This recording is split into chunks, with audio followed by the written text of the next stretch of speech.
প্রিয়জনের ধোঁকাবাজির দিন শেষ। আপনার প্রিয়জন মোবাইলে কার কার সাথে কথা বলে আপনি খুব সহজে শুনতে পারবেন এবং জানতে পারবেন। অর্থাৎ আপনার প্রিয়জনের কল আপনার ফোনে আপনি নিয়ে আসতে পারবেন। এই কাজটি কিভাবে করবেন আপনাদেরকে দেখিয়ে দিচ্ছি। অবশ্যই পেজটিকে ফলো করে রাখবেন, ভিডিওটি শেয়ার করে দিয়ে অন্যকে দেখার সুযোগ করে দিবেন। এজন্য আপনারা চলে যাবেন ফোনের ডায়াল প্যাডে যাওয়ার পর এখানে প্রেস করবেন *21#। আর এই কাজটি তার ফোনে করতে হবে যার ফোনের কল আপনি আপনার ফোনে আনতে চাচ্ছেন। তার ফোনটি নিয়ে তার ফোনে প্রেস করবেন *21#। এরপর আপনার নাম্বারটি আপনি দিয়ে দিবেন।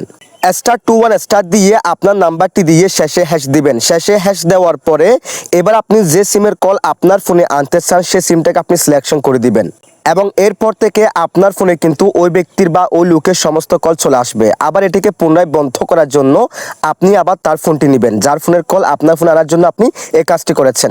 তার ফোনটি নেওয়ার পর আবার প্রেস করবেন #21#। এই কোডটি প্রেস করে আবার ওই সিমটাকে সিলেকশন করে ডায়াল প্যাডে ক্লিক করে দিবেন, তাহলে সে সার্ভিসটি আবার বন্ধ হয়ে যাবে। That's it.